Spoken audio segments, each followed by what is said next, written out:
Pode sorrir que o Mundo Odonto está começando. Eu sou Gabriel Avelar, sou estudante de odontologia. Aqui ao meu lado está meu pai.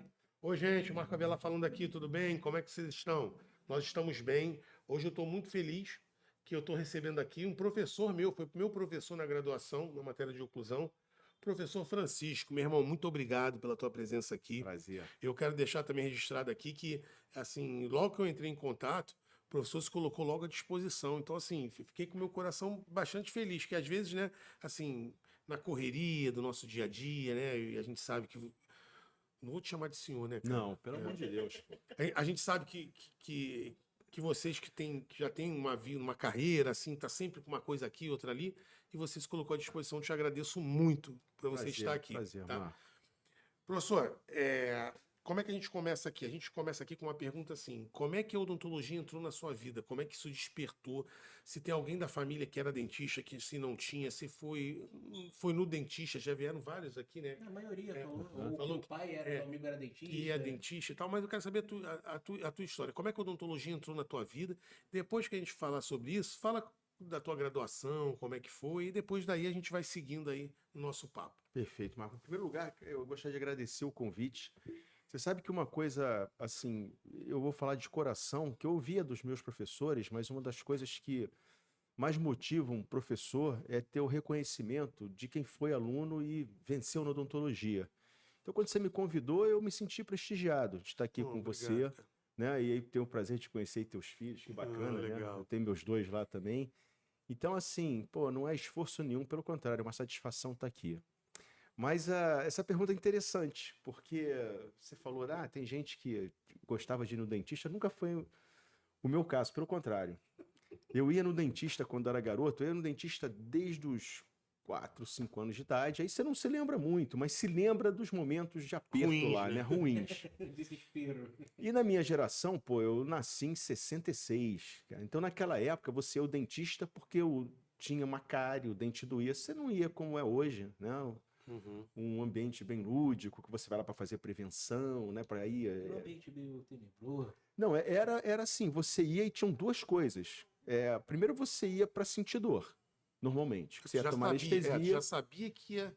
A anestesia não funcionava nem tinha. Não, funcionava, Não, mas mas você é tomava uma a agulhada, né? A agulhada, picada né? da agulha, e aí você olhava aquelas coisas e aí não sabia. Por exemplo, tem uma situação muito interessante, que a minha odontopediatra, era boa odontopediatra, mas olha só como é que é importante isso. Eu criança, isso eu me lembro bem, na frente, no equipo, tinha um broqueiro com as fresas.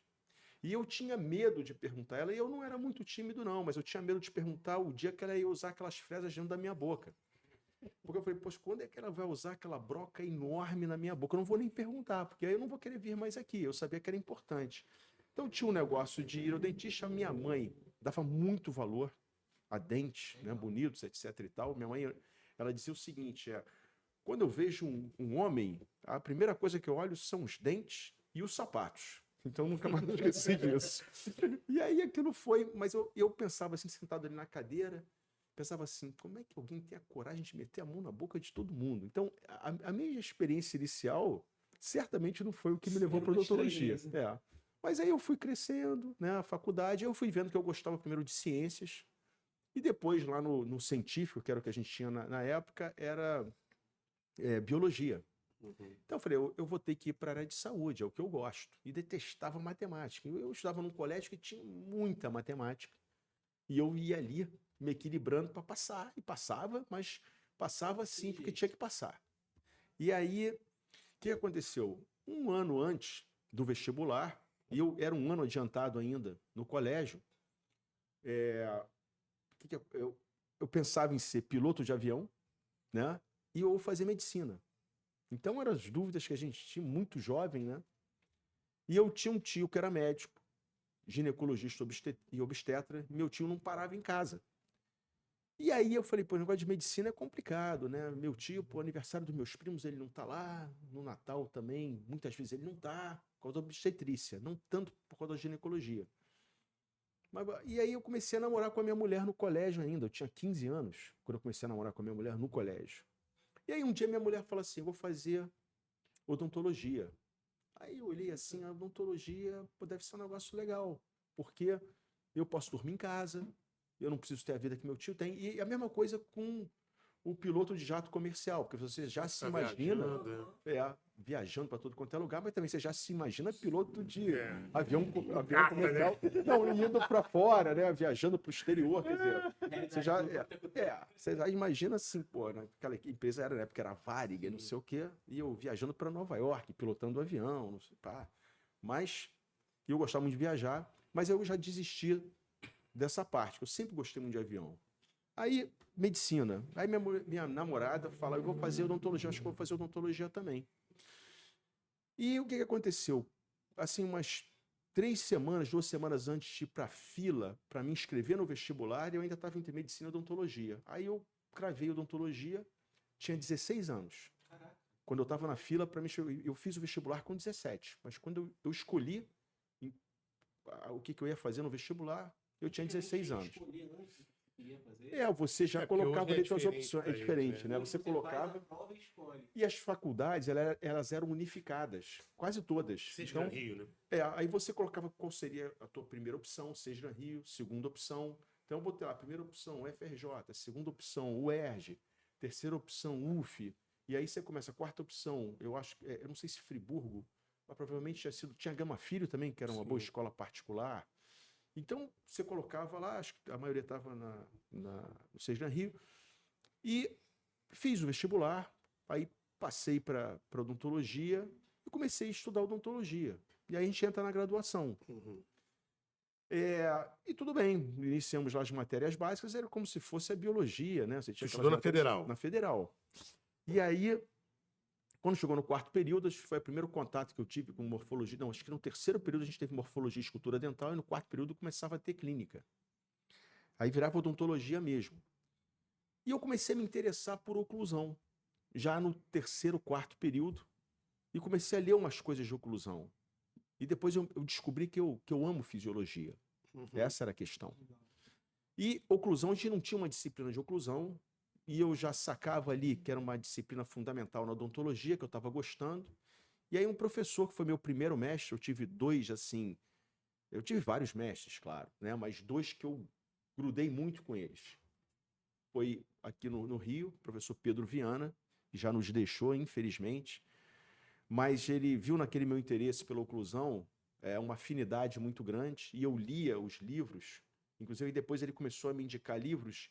E existia uma confusão, porque a gente sempre pensa muito nas escolas americanas, porque o americano é um grande difusor, né?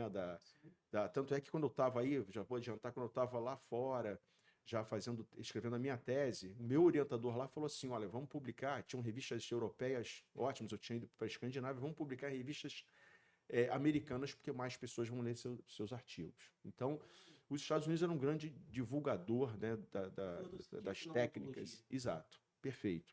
E aí a gente tinha a escola de oclusão do sul da Califórnia, que era representada mais pelos ginecologistas, né? E a gente tinha a escola de Michigan, que elas eram antagônicas em alguns aspectos. E algumas vezes quem escrevia os capítulos ou, né, sobre oclusão misturava essas 2 escolas e os conceitos ficavam confusos. Aí eu tirava dúvidas com ele, etc. Ele me convidou para ir para o consultório dele, ele fazia reabilitação oral com forte apelo em oclusão, ele fazia parte laboratorial, era um apaixonado pela odontologia. E eu ia vendo, a gente saía às vezes lá comecei indo lá na Beira-Mar, que é ali no centro da cidade, né? E tinha uma vista linda da Marina da Glória. Aí você vê que o Rio é espetacular, né? E aquela vista ali da Bahia é sensacional. E aí eu passava ali algumas tardes com ele, a sede lá era 10h30, 11 horas da noite, às vezes meia-noite, que ele ficava fazendo prótese. Às vezes eu morrendo de fome, mas com vergonha de falar assim, pô, Pedro, vambora, não sei o quê, que no dia de amanhã tem que acordar às 6, né? Mas ele estava me dando aquela chance e eu tinha que agarrar com unhas e dentes. E a gente viajava para casa dele em Petrópolis, aí ficava lá passar o final de semana. Foi muito legal, muito legal. A gente teve um contato, assim, sensacional e aí foi indo a graduação. Aí o Pedro Viana Borne, ele era sócio do Arthur Belém Novaes Júnior, que era um grande periodontista. Eles trabalhavam juntos no consultório, na Beira-Mar. E os 2 começaram... Aí surgiu a ideia de lá na frente... A gente começou a falar de disfunção temporomandibular. Uhum. Aí teve um negócio legal, que no 5º período, ele me convida para fazer parte de uma clínica, ele estava iniciando, clínica de DTM, na Integrada. Então a gente, com tempo extra que tinha lá, ele ia ficar uma tarde, e eu também não tinha disciplina nenhuma, ia ficar com ele. Mas era uma matéria à parte? Não. Ou era como se fosse uma clínica, tipo assim, a mais ali? Totalmente informal, Gabriel, totalmente informal. Não era nem uma disciplina letiva, era Não. uma clínica que rolava ali. Rolava, que ele chegou lá, e porque na Universidade Federal tinha isso, né? O Tinha. professor tinha liberdade para... Ele montou, e aí eu entrava com o meu material, com o meu carrinho lá, a gente tinha um carrinho com umas rodinhas, e ele levava todo o material que precisava, que não tinha em termos de instrumentais eu tinha, mas o material de consumo normalmente ele levava do consultório dele. E aí foi muito legal, que era um time que tinha um ortopedista dos maxilares, ortodontista, né? Porque, na verdade, eu sempre fui contra essa divisão. Sim. Ortodontista é ortopedista e vice-versa. Deveria ser assim, embora a gente tenha uma das melhores odontologias, ainda a gente tem uma das melhores odontologias do mundo. Eu acho que essa separação ortodontia e ortopedia nunca fez sentido na minha cabeça. Mas aí ele tinha esse profissional que levava, inclusive, os aparelhos para colocar nos pacientes. Mas isso você sendo estudante? Estudante. Eu comecei no 5º período. E os procedimentos lá de tratamentos das DTMs eram basicamente todos oclusais, porque naquela época a gente acreditava fortemente ainda, resguardado pela literatura, de que as DTMs eram, na sua grande maioria, causadas pelas maloclusões. Então, assim, era ajuste oclusal, era reembasamento de dentadura, porque tinham muitos pacientes de baixa renda, normalmente com próteses totais. Então, a gente fazia recuperação de dimensão vertical, restabelecia a guia canina, botava o aparelho ortopédico nas pessoas, e a coisa caminhava dessa maneira. Aí começou a surgir a ideia, né, assim, muito incentivada pelo Pedro Viana e pelo Arthur Novaes, de eu ir para fora, para estudar, porque não tinha nada. Nem nos Estados Unidos você tinha um curso formal de disfunção temporomandibular. Você tinha uma clínica de dor para dentistas lá em São Francisco. Mas é um negócio complicado também de você conseguir bolsa, e também não ia ter muita... não ia ser muito válido se você quisesse seguir uma carreira acadêmica. Eu tinha a ideia de ser professor. Era mais prático. E era você deveria também de ter um patrocinador, ou um patrocinador, né, para você fazer. Então, também para você conseguir uma bolsa de um curso informal desse, era impossível. Num órgão financiador do governo, como a CAPES ou o CNPq, por exemplo. Mas eu queria uma coisa formal realmente, e o único lugar que existia um curso de mestrado ou doutorado, mas tinha que ser mestrado, era na Suécia mesmo, e numa única universidade, porque lá já era especialidade.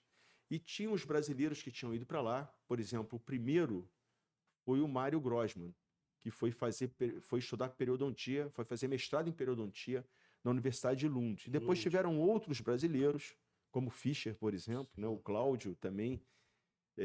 E aí eles começaram a obter informações de lá, né? E também para o Brasil. Lá da Suécia, por causa de uma ex-aluna do Arthur Novaes, a Juliana Varela, me veio o nome aqui. A Juliana foi estudar cariologia, e o Arthur ajudou ela muito, o Pedro também ajudou. E então ela começou a mandar informações lá da universidade. Então isso ficou guardado. E eu... A Suécia foi precursora, assim, desse quesito acadêmico na odontologia? Na DTM foi em cariologia também. A Suécia, a Escandinávia, né, a Noruega, principalmente a Noruega e a Suécia, a Dinamarca também, eles foram precursores em cariologia e prevenção. E eles realmente aplicaram um programa de prevenção bem eficaz lá, que eu não sei se continua assim, mas até 18 anos ninguém paga o dentista, quem paga é o governo. O governo paga para o dentista. E depois dos 18 anos tinha um valor fixo, né, tabelado, e o governo pagava uma parte e o paciente pagava outra parte. Então, assim, funcionava direitinho. E é um país pequeno, mas eles tinham um esquema lá de prevenção que realmente era muito interessante. E então, a gente começou a receber informações, eu continuei lá na clínica, e o Pedro e o Arthur me incentivaram muito a fazer periodontia. Não estou falando para você ser periodontista, mas você tem que ter uma base biológica. Se você pretende fazer prótese, também era uma coisa que eu tinha, por causa da oclusão, etc. você tem que ter uma base biológica. E naquela época, a periodontia não era tão disseminada assim, né? Como hoje. Os pacientes não tinham muita ideia de que era importante usar fio dental, escovar dentes, né? Não tem muito. Pois é, você sabe como é que aconteceu comigo? Eu acho que é interessante dizer isso também. Pô, minha mãe me incentivava muito a cuidar dos dentes. Eu tinha odontopediatra desde os 4, 5 anos de idade. E nunca, até então, um dentista tinha dito para mim que eu tinha que usar fio dental. Eu fui aprender que eu tinha que usar fio dental no terceiro período, numa disciplina que a gente tinha de prevenção, né? Mas ela tinha um nome específico que me fugiu agora. E aí o professor, que era um professor excelente, ele falou da importância do fio dental. Olha, entre os dentes, a escova não chega. Então você tem que usar fio dental, pelo menos 2 vezes por dia, abraçando uma face, abraçando a outra, etc. Aí eu comecei a usar fio dental, né? Porque eu já tinha essa motivação. E aí, tem que fazer periodontia, tem que fazer periodontia. Aí foi uma época que começaram a sair artigos nas revistas comuns, não estou falando de revista científica, sobre a necessidade de se remover a placa, que a placa era grande causadora na década de 60, que foi demonstrado, né, a gengivite experimental de Lê, que foi demonstrado que a placa causava doença periodontal. E depois, na década de 70, cárie. E aí, a gente está falando da década de 80, que é que as revistas começaram a divulgar para a população em geral, né? Que saiu dos meios acadêmicos e foi para o leigo, digamos assim, para o povo, né? E então, era uma época ainda que a periodontia estava buscando o espaço dela, principalmente entre as pessoas, entre os pacientes, né? Como aconteceu com a DTM. Né? A gente vai chegar lá, mas chegando aqui, DTM, assim, quase ninguém tinha ouvido falar. Até hoje, né? E vamos falar também da medicina do sono também, Sim. né? Mas, bom, então aconteceu aí eu terminei a graduação, aí eu fiz especialização em periodontia lá na UFRJ, na UFRJ. Fiz especialização em periodontia, foi bem legal. Era para durar 1 ano, durou 1 ano e meio, porque o Arthur achou que a gente precisava de mais, a turma precisava de mais clínica, a gente precisava operar mais, né? Quer dizer, aprender mais as técnicas cirúrgicas, então a gente ficou mais 6 meses atendendo pacientes e a turma topou. A minha turma eram 5 mulheres e eu eram só 6, porque era o limite, eram só 6. E tem uma passagem muito interessante que vale a pena comentar, me veio aqui agora. Eu tive um professor na faculdade, que foi o professor Rugerpe Pedreira, que ele já era um senhor naquela época. E o professor Rugerpe, você tem diferentes tipos de professores, né? Então me veio o nome dele. Tem sempre aquele professor que chegava na hora, que dava aulas excelentes, etc. e tal. O professor Rugerpe, ele já tinha, assim, a informação que eu tinha é que ele já tinha uma condição financeira muito boa, que vinha da família, mas ele foi um dos precursores da periodontia no Brasil. E aí, um dos dois, teve um outro em São Paulo, que eu já não me lembro o nome, em algum momento eu soube, mas o professor Rugerpe, daqui do Rio de Janeiro, precursor da periodontia, ele passava 1 mês nos Estados Unidos todo ano. Ele ia lá e bancava a ida dele, fechava o consultório. E na época o Rio de Janeiro, ainda que ele começou a trabalhar, era capital, então ele atendia ministros, né, embaixadores, etc. Tinha uma clientela, além disso, tinha uma clientela bem mais... Exato. E ele ganhava muito dinheiro com a periodontia, mas ele conhecia a história toda. Então, a gente tinha aula com ele às quartas-feiras pela manhã. As aulas eram para começar às 8 horas da manhã, e o professor Rogério chegava às 8h30, às vezes chegava às 9h15, e a gente ficava esperando lá pacificamente, mas quando a aula começava era sensacional, porque ele era como se fosse uma bíblia da periodontia. Então ele não tinha, assim, uma aula pronta, ele contava as histórias e a gente viajava com ele. Então também tinha essas aulas e a gente aprendia as técnicas com os outros professores, né? Olha a história da periodontia. Mas a aula de história dele era fantástica. Então isso me serviu como uma motivação também. Poxa vida, ele viveu, né? Ele viveu as fases da periodontia onde a doença está no osso, corta o osso. A doença está na gengiva, corta a gengiva, né? E a placa só, né? Não era o objetivo porque não se sabia. Bom, e assim foi, eu fiz a periodontia e aí nisso eu comecei durante o curso de periodontia, já no meio ano, né? Final, comecei a aplicar para a bolsa e para a vaga lá na Universidade de Lund, que era onde eu cheguei a escrever para a Universidade de Gotemburgo também. Mas eles têm até é muito interessante, porque eram 4 faculdades de odontologia na época na Suécia, tinha Karolinska, que é perto de Stockholm, Um paísinho pequenininho. Pequeno, 4 faculdades, tinha Umeå, que é lá no norte, tinha Malmo, né, que na verdade é parte da Universidade de Lund, e Universidade de Gotemburgo. E eu escrevi para a Universidade de Gotemburgo achando que eles tivessem um curso de mestrado também. Eles falaram que não, a gente não tem aqui, mas eu estou encaminhando a sua carta para a professora Maria Nilner, que é a chefe de departamento lá na Universidade de Lund, na Faculdade de Odontologia, para ela ficar ciente do teu interesse. Mas eu já tinha inscrito para lá também. Ela viu 2 vezes. E aí, assim, uns 3 meses depois, saiu o aceite da Faculdade de Odontologia. Aí eu fiquei muito animado, mas ainda tinha que sair a bolsa, né? E aí foi aquela luta, porque a CAPES e o CNPq, eles mandavam para você uma informação, um pedido de algum documento, e você tinha que correr atrás. E eles te davam um prazo. Era um prazo, às vezes, de 48 horas, às vezes 72 horas, porque era a forma também deles selecionarem. Selecionar quem Você estava tá afim afim? mesmo, é isso aí. Exatamente. E aí a gente ia, conseguir os documentos. Eu lembro que eu morava no Posto 6 em Copacabana, e eu fui algumas vezes na Praça César Delo Correia, em Copacabana, porque tinha um aparelho de fax. Então, para passar um fax, olha só. Você vê que a gente Caraca. já tem, né? Tem chão, né? Principalmente eu, né? Não, mas pô, eu também. Eu peguei fax, cara. Cara, fax, aí ninguém tinha fax em casa. Eu trabalhei né? com fax. Tu falou uma coisa Pô. agora que me trouxe a memória. Pô. Eu trabalhava, antes de fazer odontologia, eu fiz direito, né? Uhum. E eu trabalhava na Caixa Econômica Federal e tinha no setor de telemarketing lá, e tinha uma parte que era no fax. Eu Uhum. trabalhei um bom tempo no fax. Não, pois Ficava é. mandando, recebendo e mandando fax. Recebendo e mandando fax. Olha que loucura. Não, e o fax era nos correios mesmo, sabe? Olha. Você ia lá né?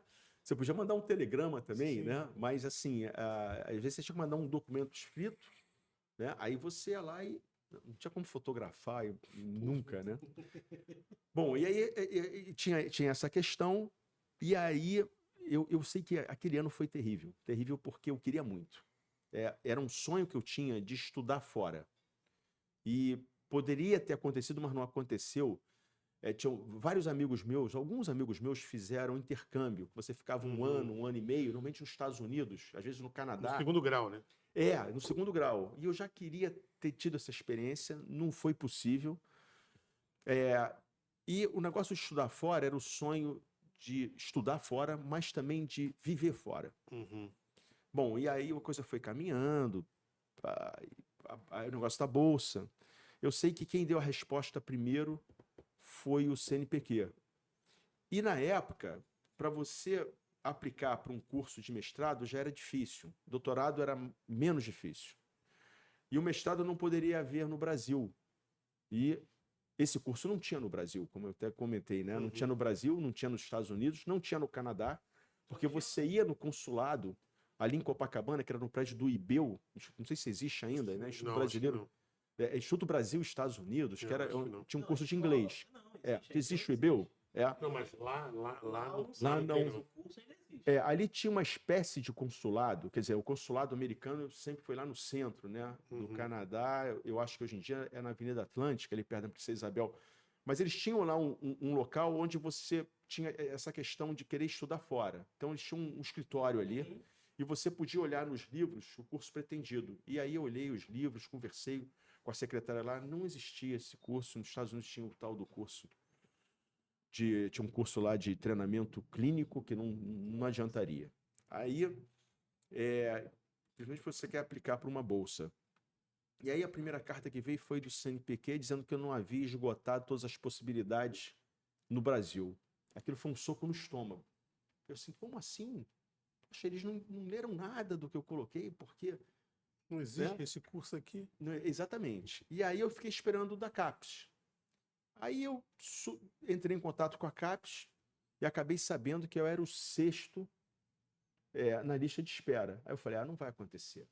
Não vai acontecer, o 6º na lista de espera. Pô, como é que... Quem vai desistir disso? Eu não desistiria nunca, né? Não vai acontecer, eu sei que passam, assim, talvez assim, uns 5, 6 dias, e aí chega uma carta que eu tinha recebido a bolsa pela CAPES. E aquilo foi uma explosão de felicidade. E eu já estava numa fase, né, Marcos? Você deve imaginar como é que é. Eu tinha meu consultório lá, que eu atendia no consultório até de um amigo do meu pai, trabalhando ali, no mesmo prédio que eu trabalho até hoje, só que hoje eu estou em outra sala, a terceira sala.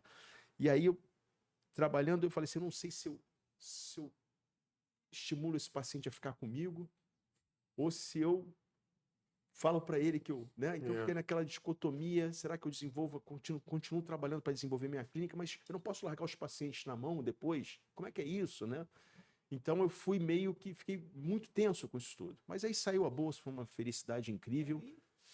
Aí, essa é uma curiosidade minha. Vamos supor, um curso assim lá fora e tal. A bolsa aqui, ela cobre parte do que você tem de custo, não é isso? Porque não é. Não, lá era uma cobertura bem. É assim, com tudo que a gente. Quer dizer, eu vou trazer essa responsabilidade para mim, com tudo que eu reclamo, né, do governo, né, do que o governo não faz pela gente. Principalmente quando você mora num país onde o governo te trata como se fosse quase teu filho, te bota no colo, né? Aí você vê aqui, quer dizer, eu não tenho nada que reclamar da CAPES e também tive amigos na época que tiveram bolsas do CNPq, porque eles sempre enviaram tudo direitinho, sempre foram muito corretos. Eu tinha que mandar relatórios de 6 em 6 meses, eles exigiam esses relatórios. Eu tive que assinar uma carta que se eu não voltasse para o Brasil, no final eu teria que pagar o valor de volta. Existiu isso, né? Mas isso eu acho legal, né, Claro, cara? Porque, pô, tá claro, investindo. Não existe dinheiro público, existe dinheiro de quem paga imposto. Da galera. E aí eu vou agora, porque assim, e o Brasil está investindo em você, depois você vai ficar lá fora trabalhando numa universidade com dinheiro que o país te pagou? Não. Então tinha que ficar, se não me falha a memória, pelo menos 2 anos aqui no Brasil trabalhando. Aí depois eu poderia, esse era o contrato, né? E aí eu fui, aí eu namorava com a minha mulher, né? Falei, olha, vamos casar, né? Porque assim, teoricamente, eu não tinha ainda realmente estabelecido uma clínica, não tinha um emprego, mas também a gente pensou assim, pô, a gente já namora há tanto tempo, né? E aí foi ótimo, porque a Suécia, a Escandinávia, eu amei o país. O sueco é um povo muito bacana, é um povo muito gentil, é um povo solidário.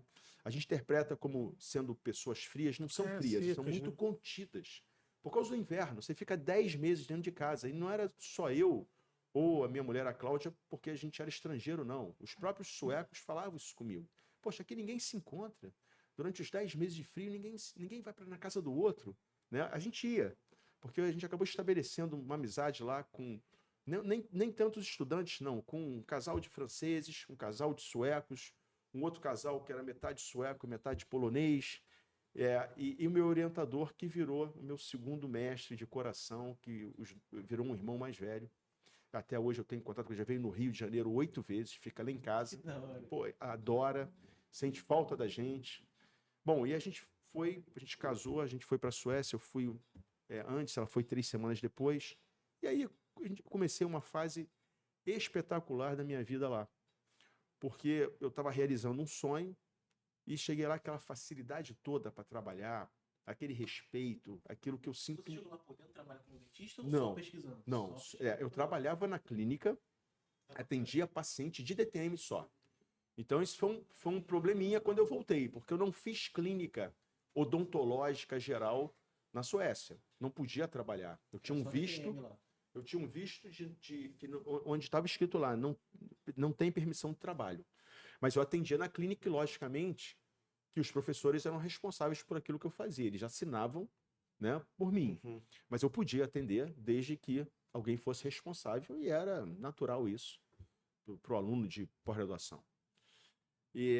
Então, a gente se estabeleceu, a gente amou o tempo que a gente ficou lá. Aí surgiu a oportunidade de fazer o doutorado. Aí eu tinha que fazer uma aplicação para a CAPES, uma nova aplicação. Não era tão difícil como aplicar inicialmente, mas não era certo. E aí eu apliquei, por quê? Tanto o Pedro, o Arthur, né?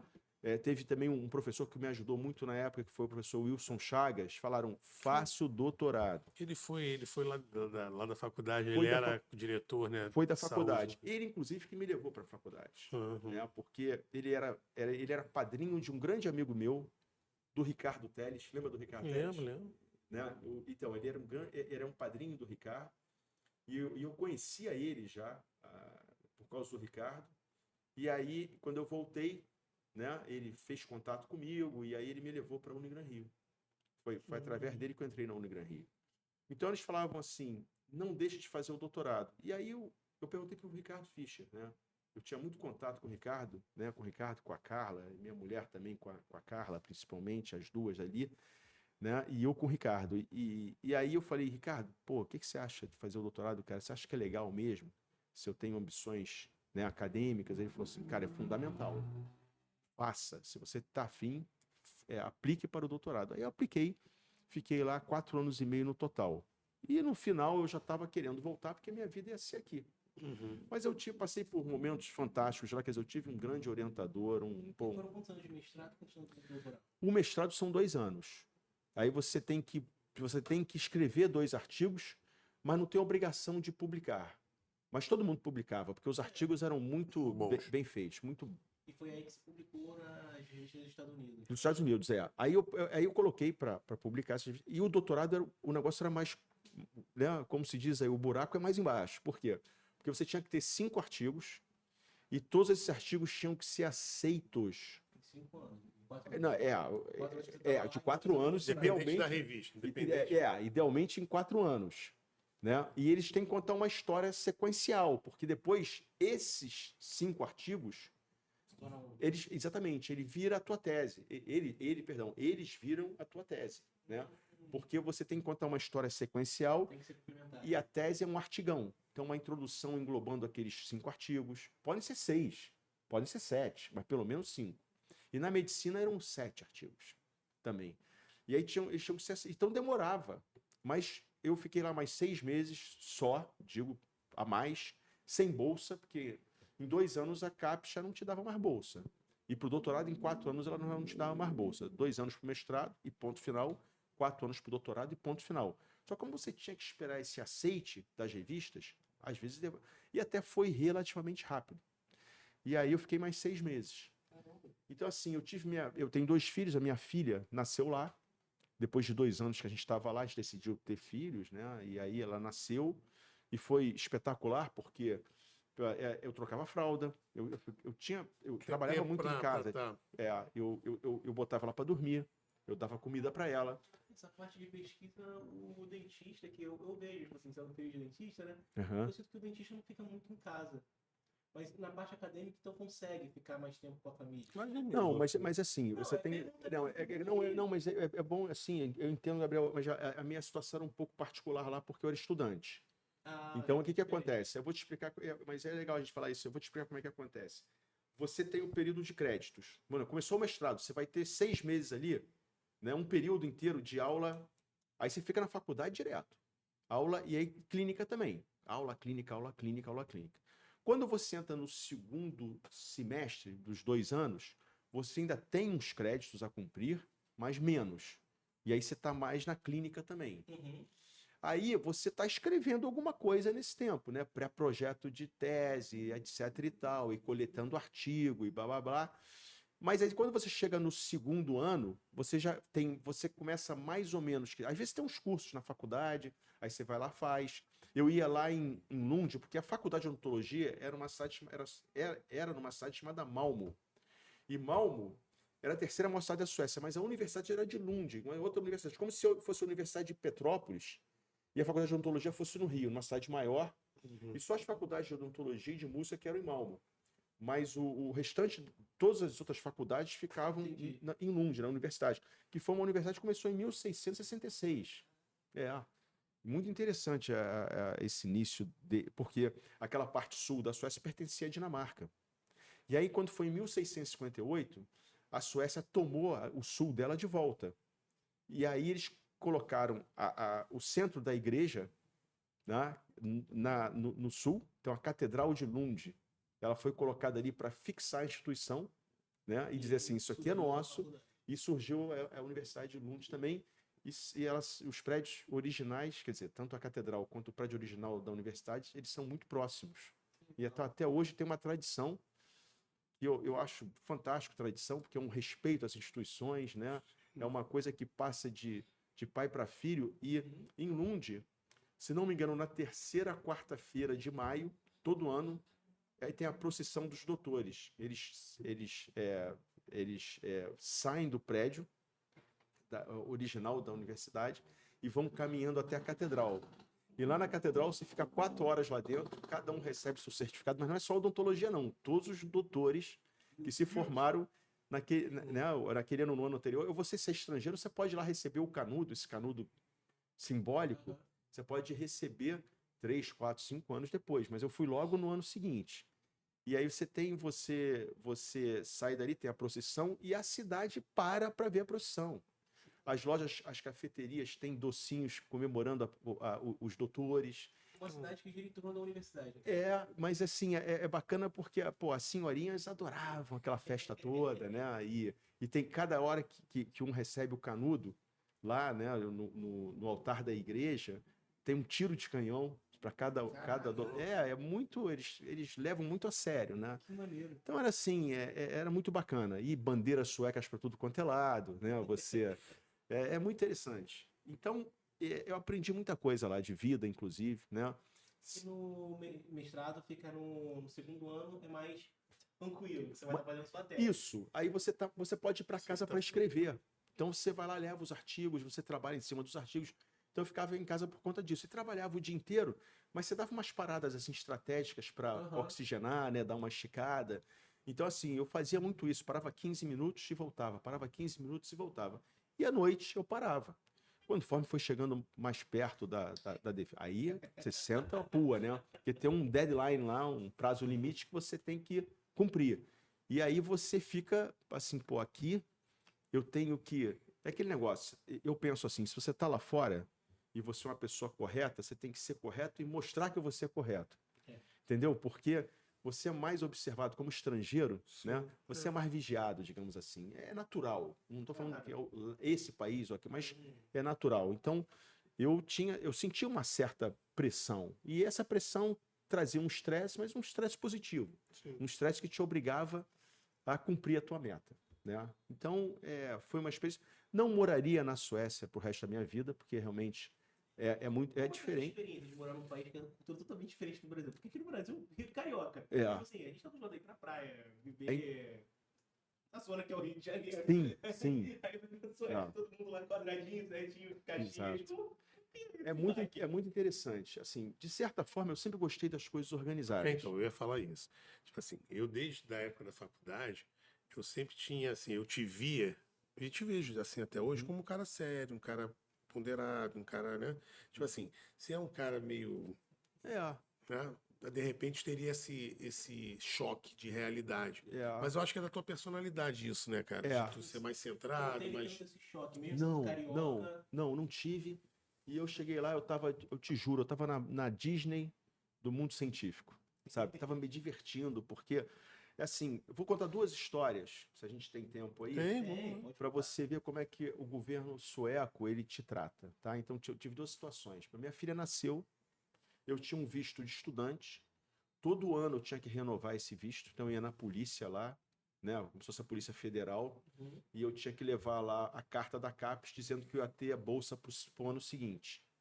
Então eu chegava lá com a bolsa, eles analisavam o documento e me davam lá no passaporte aquele adesivo. Não pode trabalhar. Então, só que a minha filha nasceu e eles te consideram, quando você está lá, se você é estudante, se você é um imigrante, aí você até vota. Mas como estudante, você tem quase tudo. Votar eu não podia votar, mas quase tudo. Aí minha filha nasceu, eu me lembro perfeitamente disso. Eles pagavam para estimular a natalidade, né? Então a gente recebia por mês, passou a receber por mês $120 por causa da minha filha. Se eu tivesse tido o segundo filho lá, o valor era maior. Não me lembro quanto seria, mas seria um valor maior ainda do que $120. Então, e aí teve um negócio surreal. E essa foi surreal. Por quê? A gente não podia trabalhar. E aí, quando minha filha nasceu, a mulher tinha direito a 11 meses de auxílio maternidade e o homem 3 meses de auxílio maternidade. Então, nós recebemos do governo, durante 14 meses, um valor que era um pouco mais de $1.000, por a gente não mas a gente não podia trabalhar, que era o auxílio, né, paternidade e maternidade. Teoricamente eu trabalhava, então assim, como se fosse a previdência aqui, Sim. né, bancando você, porque para você ficar em casa e cuidar do teu filho. Então, na dúvida, né, eles estão. E eu comprei uma câmera fotográfica para fotografar os casos na faculdade. E eu vi que comprando dos Estados Unidos, uma loja que tinha naquela época era muito famosa, não sei se existe, se chamava B&H, B-I-H, Nossa. sabe? Então, comprei uma câmera dos Estados Unidos, que era mais barato que você comprar na Suécia. E aí eu paguei uma taxa de imposto, mesmo assim era mais barato quando a câmera entrou. No dia que eu fui embora, eles me deram o dinheiro de volta. Ah, você não vai mais morar aqui, toma o dinheiro do imposto que você pagou de volta. Que isso, É né? um sonho. Aí você volta pra cá e tem um choque de realidade. Aí foi duro. É 60%. Aí na alfândega ele já te taxou. Foi duro. Aí você botou a câmera, essa câmera aqui. Não, pra você ter uma ideia, eu tinha direito a trazer as caixas que eu trouxe de papel, de artigo, que eu trouxe tudo, mas eu tinha assim, o que você tinha de valor, entre aspas, a gente tinha, né, uma bicicleta, um computador, mas nada de especial, a câmera. Mas assim, como eu estava morando fora, eu podia trazer para cá. Uhum. Bom, a minha mulher grávida do segundo vai com meu pai, porque assim que eu cheguei, voltei da Suécia de fato, eu fui para 2 dias depois, eu estava em São Paulo num congresso, que para mim era legal, Sim. que eu ia expor o meu trabalho, e era para um grupo de interessados em DTM. Oh, que bacana. Aí isso foi muito legal, porque eu fiz uns contatos com o Brasil inteiro, né? Assim, de um grupo específico em DTM que era raro, bastante raro. E aí, quando eu fui para. Aí a minha mulher ia lá, primeiro dia, né? As coisas eram para descerem, para levarem para casa, porque a gente trouxe muita coisa dentro do avião, mas tinham coisas que não dava para trazer dentro do avião. Então a gente botou num cargo e veio por avião, mas chegou aqui no Galeão, e aí o negócio não desceu no primeiro dia. Aí no segundo também, acabou o prazo, não desceu. Só no terceiro dia, depois a minha mulher, eu tô grávida, pelo amor de Deus, aí as coisas saíram. Né? Com meu pai, ela, pô, não sei o que, as coisas saíram. Então, assim, você começa a ter um choque de realidade na chegada mesmo, né? E aí foi. Mas, assim, o que eu acho que é interessante quando você vai para fora, primeiro, é você... Foi chegar Não foi. Ele foi voltar. Foi voltar. É sério isso. E aí, quando eu cheguei aqui, quer dizer, quando você vai para fora, eu acho que é muito importante você, primeiro, respeitar a cultura alheia, né? A cultura, você chegar lá, por exemplo, não adianta você querer tocar assim, vou falar um tom figurativo, mas querer tocar o samba na praia, né?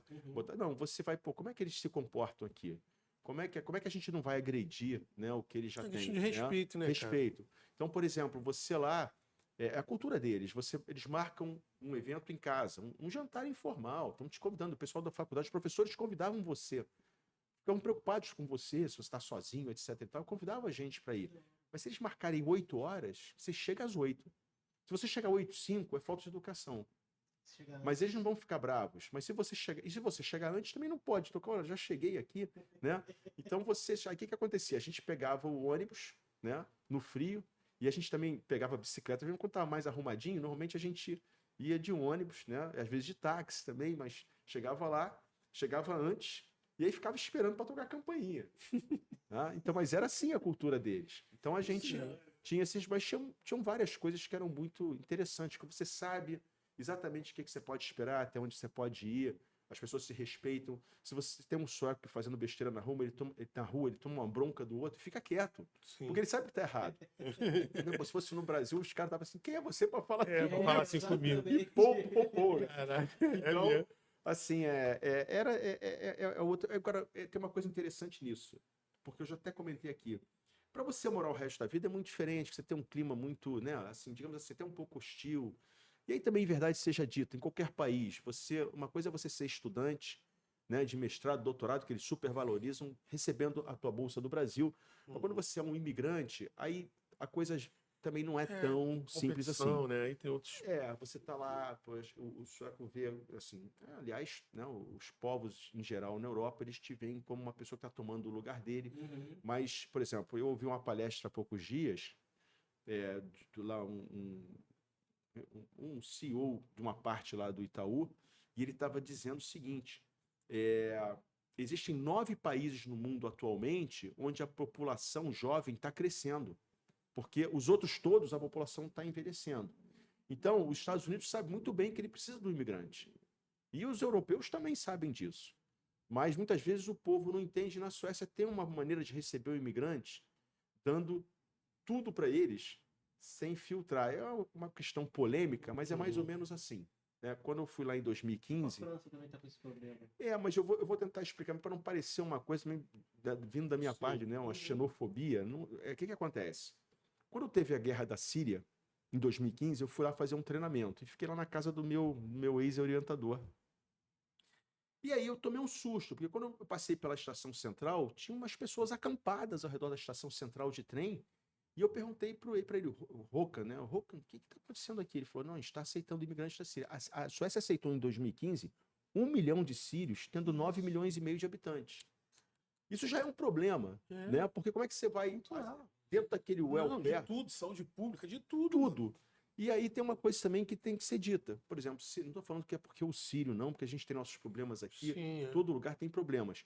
Mas se você vai lá, se você tem um criminoso, se você tem um terrorista, se você tem um professor universitário, eles não checam isso. As pessoas são assim porque eles são refugiados de guerra. Então, eles aceitam as pessoas e deixam entrar. E aí hoje, né, a Suécia está tendo problemas sérios de gangues, né, de drogas que não existia na minha época. Porque você não houve ali uma, sabe? Tá acontecendo com a França também, né? Também com a Bélgica, né, com um país assim onde você não tem um controle, né? E podem gostar ou não gostar, mas eu acho que tem que ter ordem, organização em tudo. Então, por exemplo, quando eu tinha 41 anos, eu pensei em ir para Quebec, para a província de Quebec, tem a cidade de Quebec, né? E eles estavam atrás de brasileiros e argentinos, levaram um montão de gente da Embraer, que eles tinham a Bombardier, né? E eles levaram, e eu cheguei a marcar de ir na primeira reunião para entender como é que funcionaria. Mas eles colocavam algumas condições, você tinha que ter formação universitária, e você tinha que ter um determinado valor para você não chegar lá dependendo do Estado. Queriam importar mão de obra qualificada. Então assim, a coisa tende a funcionar, porque eu acho que o que diferencia as pessoas, pô, não é religião, não é raça, sabe, não é opção sexual, opção não, né? É condição, né? Não é isso, eu até falei errado, mas não é condição sexual. O que diferencia é a falta de educação. Se você não respeita o outro, agora se você tem respeito pelo que é do outro, naturalmente você vai ser bem aceito naquele espaço. Tá? E lá isso era muito verdade. Então a gente tem que chegar lá e tem que respeitar, né, a cultura deles. Eu tô aqui pensando, vem na minha cabeça, quem também estudou lá foi o Marcelo, né? Foi. Marcelo fez um excelente trabalho lá. Meu amigo tricolor. E o Marcelo tá lá. Tá lá. Ele tá no né? Canadá, não tá? Tá no Canadá? É Canadá. Tá. A última vez que Ele eu já falei tá um com ele- tempão no Canadá. E tá, ó, quer ver? Quando eu disputei a eleição no Conselho, foi 2018. Foi isso. Eu me encontrei com ele lá na UERJ, com o negócio de política, pouco antes dele ir, assim. A gente foi lá, almoçamos, tiramos uma foto e tal. E é um cara também que bem relevante, né? Foi meu professor também lá na Unigra Rio. Foi, né? muito, bem relevante. Ele é um foi cara muito que- bem aceito lá. E é um cara que tem um conhecimento, né? Tem. Professor, depois, né, do doutorado, voltou pro Brasil. Vamos lá. Chegando no Brasil, qual... Chegou aqui, aí, tipo assim, você já sabia, tipo assim, já tinha propostas para você atuar na vida acadêmica aqui, ou você voltou e falou assim, não, cara, eu vou buscar meu espaço, vou fazer consultório, não vou me dedicar exclusivamente, porque assim, eu tenho amigos assim, que desde a faculdade o cara falou, cara, eu vou ser professor, e o cara fez a vida dele para aquilo. O cara fez mestrado, doutorado, fez pós-doc e tal, e ficava vendo onde é que ia abrir concurso para professor nas universidades do Brasil, entendeu? Assim, nesse nível. Então, assim, o cara, ele colocou a vida dele, pô, é isso que eu quero fazer, entendeu? Você teve isso ou não? Você veio e aí quando você chegou aqui, sabendo que tu estava, assim, super capacitado, né? Porque eu lembro que na minha época, lá no Unigra Rio mesmo, ainda existiam os professores que eram apenas especialistas e tal, né? Depois teve uma época lá que eu já estava lá na faculdade trabalhando lá, que quem era especialista saiu todo mundo fora, tinha que ficar só mestre doutor e tal. Não sei se tu estava lá ainda, mas assim, foi. Tava. Foi na época Como é que foi? entrei. Conta esse negócio. Voltou e como é que foi? Não, eu voltei e, assim, não teve uma organização que eu achei que foi, assim, Foi com tudo que aí também tem que ser dito, né? Porque eu falava com meu pai o seguinte, vou voltar um pouquinho atrás só para comentar isso. Falei, pô, pai, o Brasil é um país, assim, há um desperdício, né? Porque eu estou estudando na UFRJ, né? Você não paga faculdade, embora ele pagasse imposto, né? Sim. A gente pode esquecer isso, mas você não paga a faculdade e o governo não exige nada de mim. Eu acho que se fosse um país mais organizado, o estudante de universidade federal, estadual, deveria cumprir Um período probatório, né? Eu também exatamente, acho isso. recebendo uma graninha Sim. para pagar transporte, alimentação, mas ele ia entrar em contato com a realidade do país, ia pegar a mão. Sim. Seria bom para ele também. É.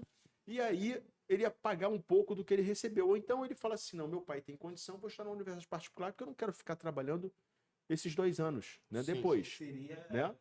Também você teria essa opção. É Mas- que hoje, não querendo te cortar, mas hoje você tem isso, e não quero entrar em questão política aqui, mas eu conheço hoje vários amigos que os filhos estudam em universidades particulares porque querem fazer faculdade de humanas e tal, e acha que a coisa da politização da educação muito complicado e prefere não colocar o filho naquele meio ali educacional onde é tudo muito politizado Sim. ideologicamente e tal, entendeu? Aham. Então tem isso. Não, exatamente. Eu acho assim, por exemplo, se você me perguntar, eu vou falar isso, porque eu acho que a gente tem que se, né, tem que colocar opinião, mas eu, por exemplo, eu sou contra cotas, Sim. né? Eu acho que cota é uma coisa que, desde que seja assim, quer dizer, a forma como ela é colocada. Sim. Tudo bem, na Universidade Federal, no estadual, pode ter cotas, desde que seja assim. A cota é para o indivíduo de baixa renda. Sim, independente de raça, Não, eu isso também, não eu pode. também, eu concordo Não com isso. pode. Porque, por exemplo, se um indivíduo lá no Ceará, por exemplo, o Ceará teve muito francês uma época, como em Pernambuco teve uma invasão holandesa. Aí o sujeito está lá, é pobre, né? Ele tem olhos verdes, cabelo alourado, e ele não entra pelo sistema de cotas, por quê? Ele não tem condição de entrar numa Penso da universidade. mesma forma. Então eu acho que você tem. fala também que a pessoa de cor é uma pessoa indigna. E assim, para fechar isso, eu acho que exatamente, você cria um problema, né? Eu acho que segrega mais do que ajuda, Exatamente, entendeu? Então assim, já exatamente. tá errado aí, já. É isso. E eu acho que assim, a grande revolução no país vai ser feita no dia que o governo botar professores, quer dizer, colocar professores e botar realmente dinheiro nas escolas públicas, para que o filho do indivíduo de baixa renda possa competir com os nossos filhos e futuramente meus netos, sim. né, de igual para igual. Sim. Essa é a verdadeira revolução social. O resto, para mim, é a conversa, sabe? Porque E eu vejo assim, a gente até falou aqui, não lembro com quem foi, uma percepção que a gente tem, que essa questão mesmo de você dar acesso à educação gerou uma série de problemas até na odontologia. A gente teve que dentro da universidade que colocaram cotas, chegava no 4º, 5º período, tinha que ter acesso a material, comprar as coisas, não dá. largava a faculdade, tinha turma lá de 6º período que, Exato. tipo assim, eu falo isso porque eu presenciei isso, eu fui numa jornada, né, através de uma empresa de implantes que a gente trabalhava, e chegamos lá, a turma era extremamente reduzida, e me chamou minha atenção. Aí eu perguntei, falei assim, quantos alunos tem nessa turma? 12. Eu falei, 12? Porque muita gente de cota muda de curso ou não dá sequência e tal. Então, assim, é um problema, né, cara? E, tipo assim, e eu acho isso legal e que fica registrado aqui, que eu sou um cara que eu fui ser professor porque eu sempre fui um excelente clínico. Isso caiu, assim, eu fui ser professor porque caiu no meu colo. Muito diferente de você. Tu se preparou. Não, mas- Tu é um cara preparadíssimo para Mas, isso. por entendeu? exemplo, a clínica odontológica, ela é feita pelo acadêmico raiz, que também não era o que eu fazia clínica, mas também não era o acadêmico puro, mas também pelo clínico. A faculdade, então você está lá Sim. na clínica, você precisa do clínico, Sim. né? Agora, você precisa de um clínico estudioso, uma pessoa que esteja lá na up-to-date, Aqui né? na FRJ tinha um odontólogo, não tinha que odontólogo, né? Tinha, mas eu acho que ele cumpre o papel dele também, sabe? Muito bem. Agora, realmente, eu acho interessante você ter uma obrigação das universidades contratarem, né, as particulares e as públicas. Isso naturalmente vai acontecer, de você ter um grupo ali de doutores, de mestres, para você realmente fazer com que aquilo seja um ambiente acadêmico. Tu tem algum vínculo com alguma universidade? Qual? Não, hoje você seleciona alguma faculdade? Não tenho. Tá. Não tenho. Já tive. Então, assim, vamos falar da volta, né? Da volta. É. Mas aí que eu cheguei aqui, Então eu esperava que, porque tinha um projeto do recém-doutor. Aí você teria que aplicar, eu acho que é pela CAPES também, não lembro se era CAPES ou CNPq, e você receberia uma bolsa por 2 anos e você iria trabalhar numa universidade pública bancada pelo governo. Uhum. E a gente, quer dizer, o meu interesse era ir para o UFRJ, lá para o Fundão, porque lá eu tinha sido aluno de lá, mas aí tinha uns professores que estavam me estimulando Uhum. a fazer concurso, mas o concurso nunca abria, Sim. nunca abriu. Em 2000, assim, já vindo, isso a gente está falando que eu cheguei aqui no final de 95, novembro de 95.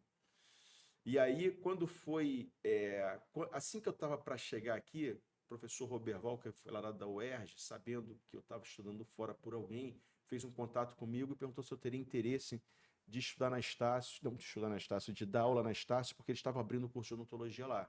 Eu tinha interesse. Mas é lógico que se tivesse uma possibilidade de um concurso para o UFRJ, né? Foi a minha alma mater lá, eu gostaria de ter ido, mas não surgiu. Não surgiu nenhum. E aí, indo um pouco mais à frente, em 2011, 12, eu fiquei dando aula para especialização em prótese, toda sexta-feira de manhã lá na UFRJ, porque alguns professores sempre falaram isso para mim: olha, vem para cá, fica aqui com a gente, que vai aparecer o concurso, aí fica mais fácil de você aplicar. Não é passar, porque já era rígido naquela época, o concurso era aberto, você tinha que fazer prova, era tudo, e podia ser questionado se tivesse. Então, mas, poxa, você aqui com a gente vai ficando, você vai se ambientando. E aí eu fiquei lá, 11, 12, era na época que estava tendo sequestro relâmpago no estacionamento, e eu ia para lá de carro, mas ia bem, né? Carioca, pô, né? Você não vai, né? Vambora, você toma seus cuidados e vai. Mas tinha o sequestro relâmpago. Eu fiquei ainda que quando eu vi que, pô, depois de 2 anos aqui, o concurso não vai sair. Aí eu falei, poxa, eu vou tocar minha vida.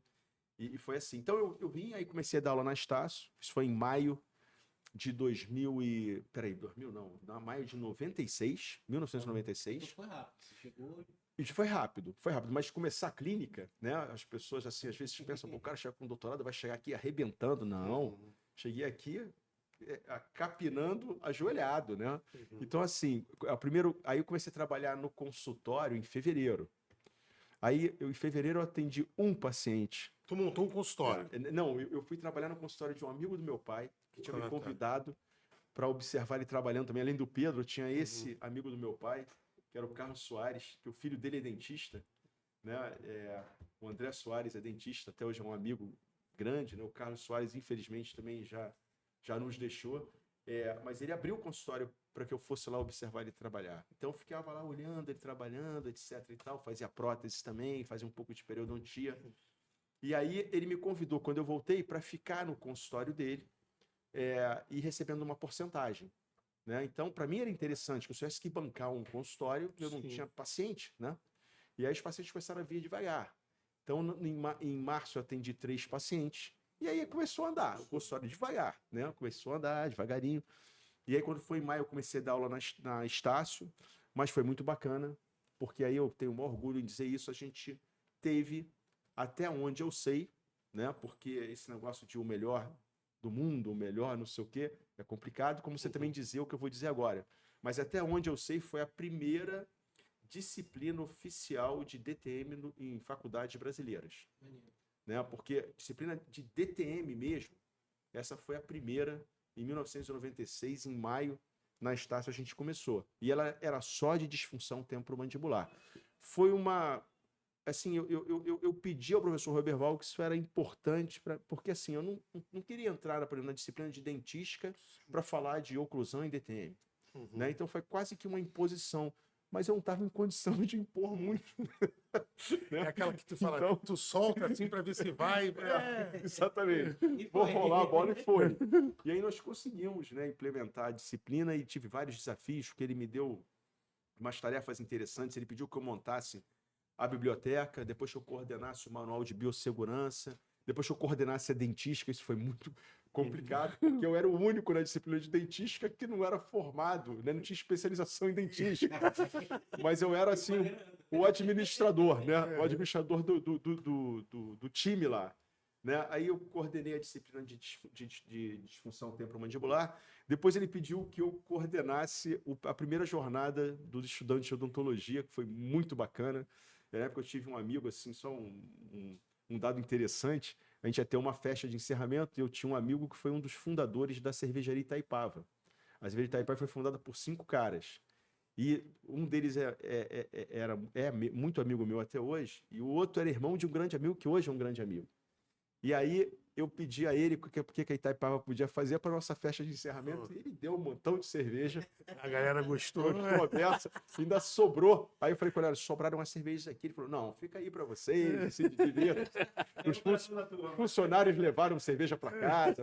Foi uma festa que durou algumas semanas. Mas, assim, foram desafios bem legais, bem interessantes. E aí depois, em 98, o professor Wilson Chagas me convida para ir para a Unigran Rio. E a disciplina que era de oclusão 1 e 2 virou oclusão e DTM. Então, no quarto período era oclusão, no quinto período era mais DTM. E aí foi muito bacana também. Tive um time fantástico na Unigran Rio, trabalhando comigo, né? Professora Catiana. Catiana, eu tô aqui tentando lembrar quem. O Ricardo, que eu lembro. Ricardo Catiana, Peixe, você. Miguel. Ah, o Miguel. Felipe Miguel, né? O Miguel também é. Era um time... Ele tava novinho, né? Novinho, começando. Você me deu aula, eu vou lembrar o ano. Eduardo Favila. Eu entrei na faculdade em 99-1. Uhum. Então, assim, você me deu aula em 2001. Foi. É, isso aí. Turma 2001. É. E assim, tinha período, e isso foi muito comum, que eu tinha 250 alunos. Juntando porque a Unigran Rio passou a aumentar o número de alunos em sala de aula e a Estácio passou a ter um curso tarde e noite. Era um manhã-tarde e um tarde-noite. Sim. 250 alunos. Eu lembro disso. Então, assim, acho que dava para eu tentar virar prefeito nessa época. Pelo menos vereador, acho que tu conseguiu. Aí, tipo assim, você sempre militou nessa área de DTM, né? Aí, tipo assim, deu aula, até quando você deu aula, assim, regular para graduação? Foi até quando?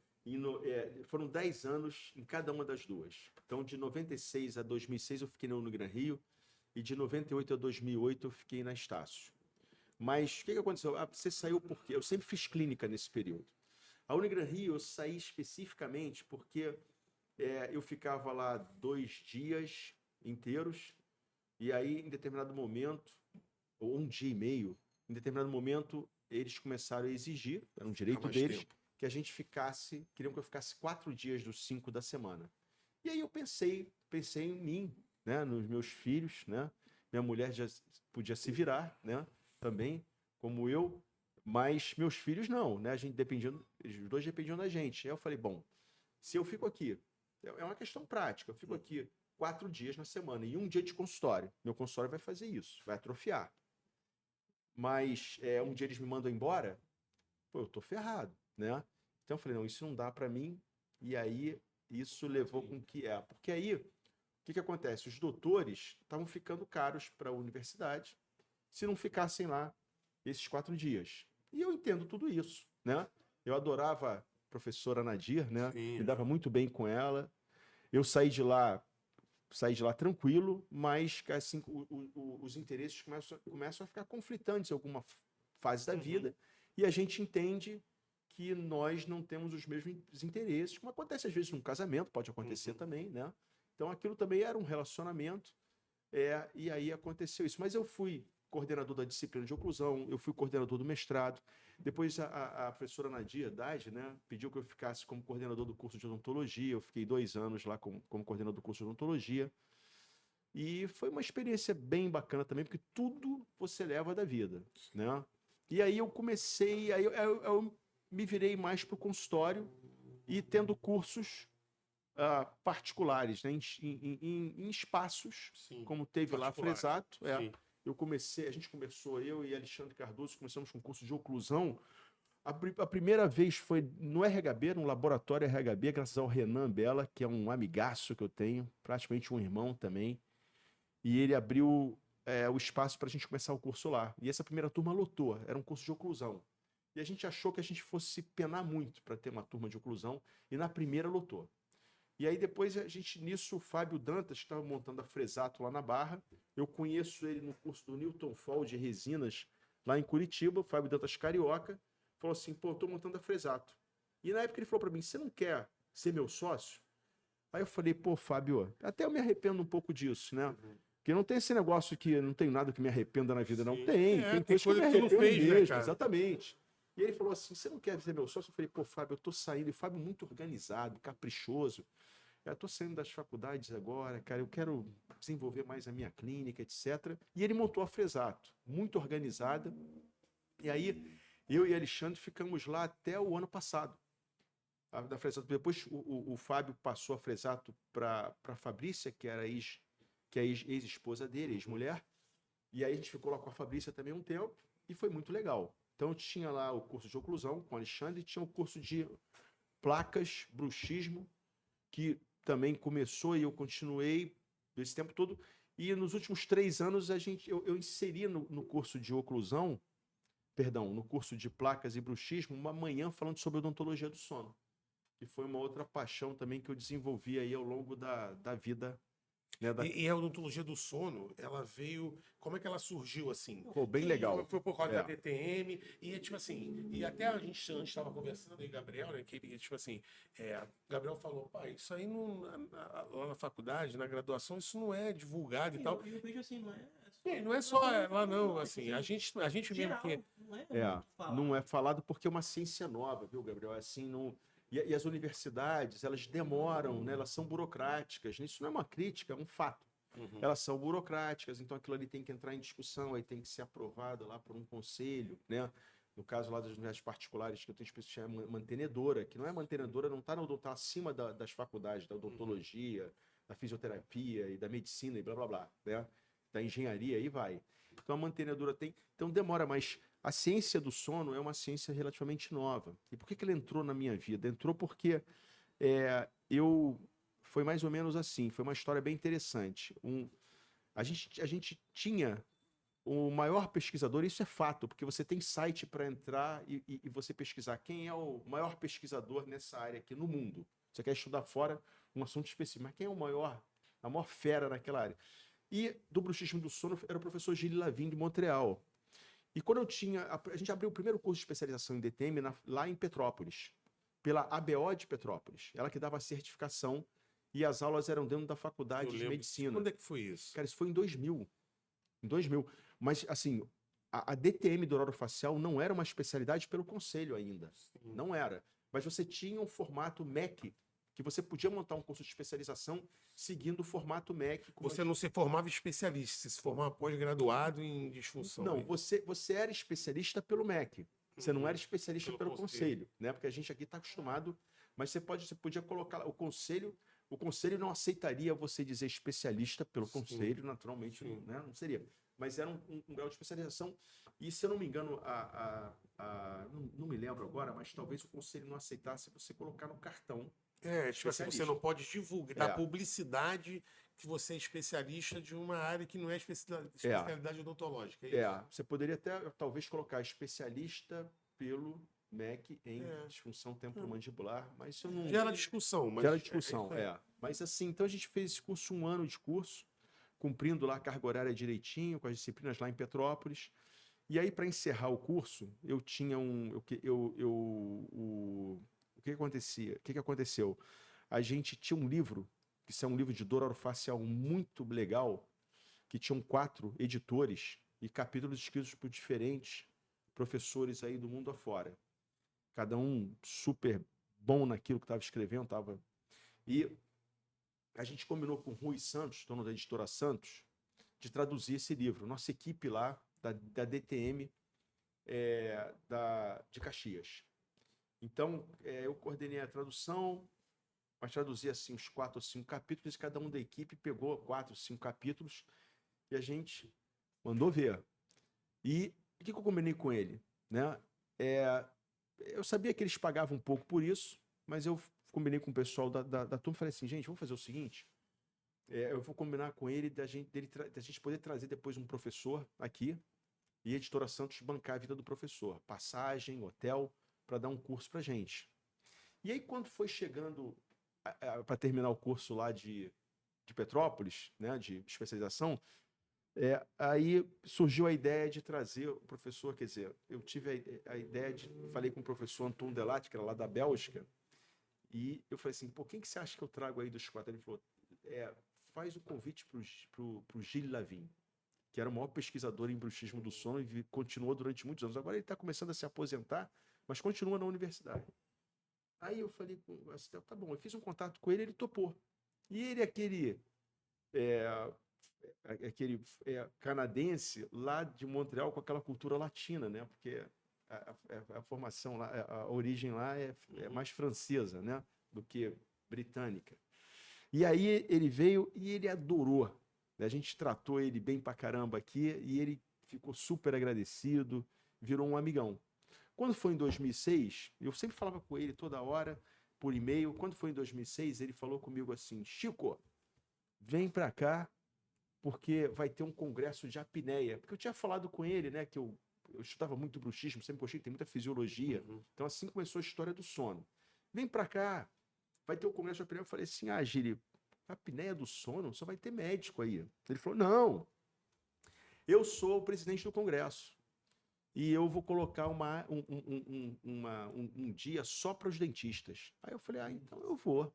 Né? Eu já tinha ido ao Canadá, tinha amado o país. Falei assim, vou aproveitar né, o congresso e vou dar uma passeada por lá também. E aí, eu estava falando por acaso, o Alexandre tinha um curso de oclusão comigo, e ele me convidou para alguma coisa na casa dele. Eu falei, pô, daqui a 3 semanas eu não vou estar aqui, eu vou estar indo para Montreal. Daí ele falou, o que você vai fazer em Montreal? Eu falei, eu vou para um congresso lá. De quê? De apneia do sono. Pô, posso ir com você? Eu falei, pode.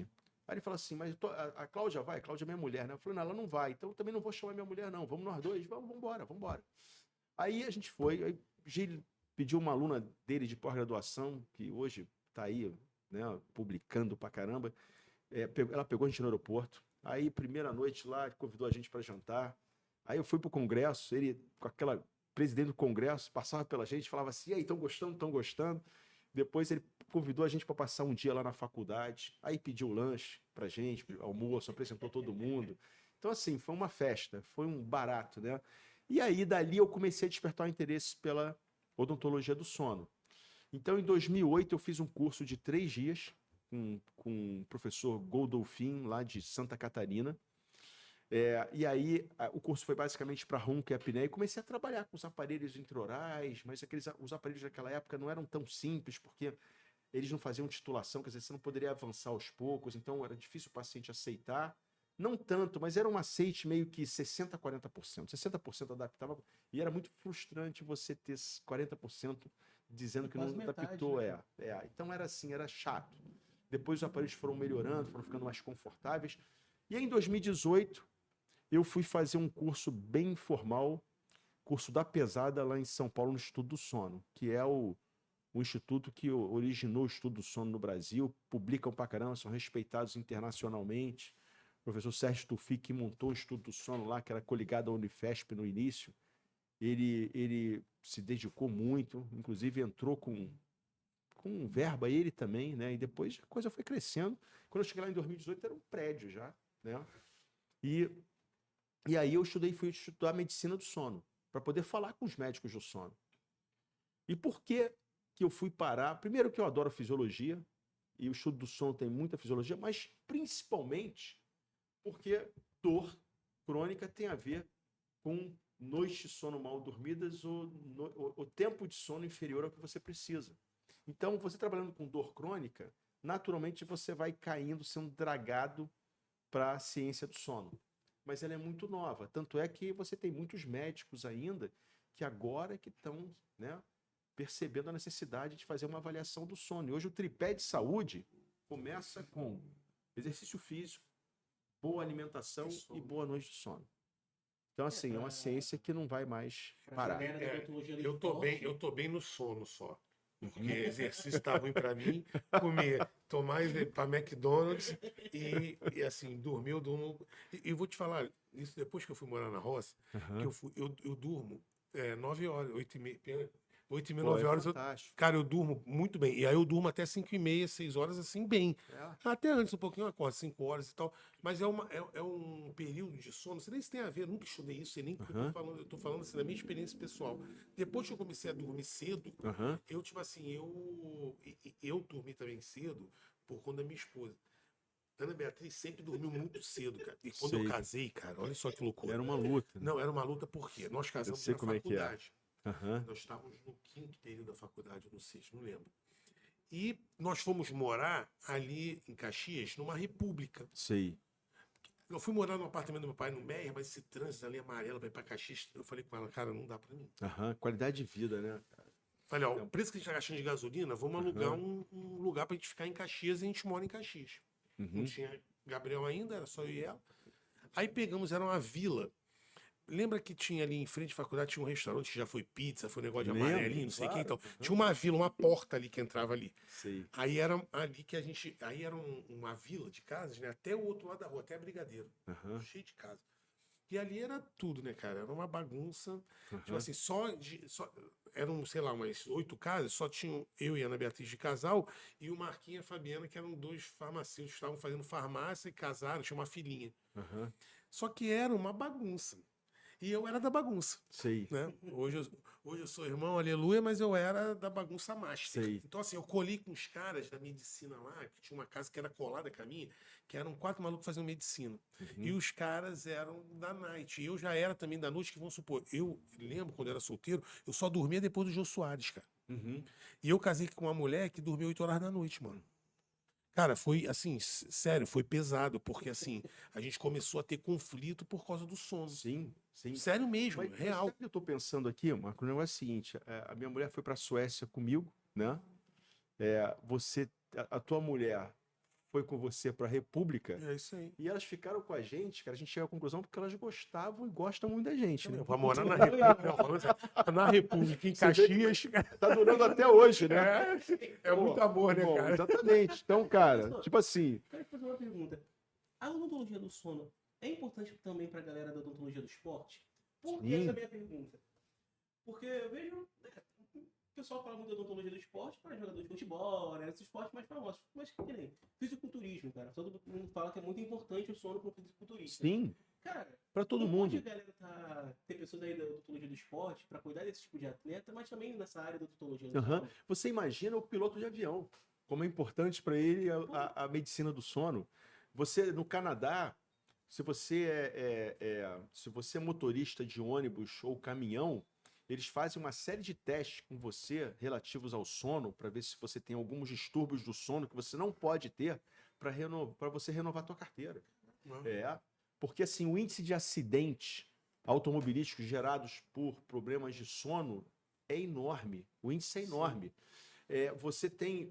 São estatísticas que mostram isso. O sono ele está altamente ligado à questão do acidente automobilístico. Você, quando coloca o indivíduo. Porque existe um simulador de sono, né? Então você coloca o indivíduo para dirigir. Ele já mediram o reflexo. Você alcoolizado, lógico, está ali no simulador, né? Sim. E você com privação de sono. E a perda de reflexos é muito parecida quando você está bêbado. Então, assim, é uma coisa muito séria. Sobre, por exemplo, o apneico, da apneia do sono, você já ouviu falar na apneia, quando você para de respirar à noite, Sim. né? Tantas horas, tantas vezes por hora de sono. Então, se você tem essa interrupção, vamos botar aqui, simplificar. Você para de respirar por pelo menos 10 segundos, mais de 5 vezes por hora de sono, você passa a ser considerado como um indivíduo com apneia. Ela pode ser leve, de 5 a 14,99. Prejudicial. Sim, os apneicos morrem mais cedo do que os não apneicos, porque tem uma série de consequências pro sistema cardiovascular, tem uma série de consequências para o teu metabolismo, então síndrome metabólica está muito associado, e você depressão, né? E até as doenças degenerativas do cérebro. Tudo isso tem explicação já hoje. Mas o dentista, ele atua no quê? Porque tem os médicos que atuam Perfeito. nisso, e o dentista, Perfeito. ele entra aonde nessa O jogada dentista aí? entra, claro, classicamente no bruxismo, né? Bruxismo. Mas também na apneia e no ronco, porque ele faz o aparelhinho Uhum. de apneia, que é o mesmo para o ronco, que ajuda a acabar com o ronco.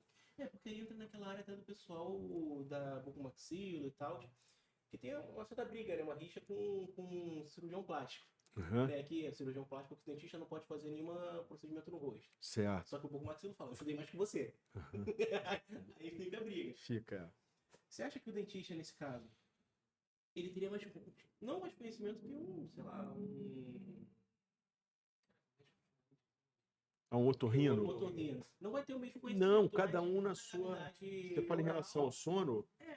Não, não, assim, sinceramente, na ciência do sono, existe uma integração bem bacana entre os profissionais de saúde. Já teve um preconceito lá do médico, por exemplo, em relação ao aparelho intraoral. Até que um professor na Austrália, médico, na universidade, começou a pesquisar os aparelhos intraorais. Esse preconceito foi acabando.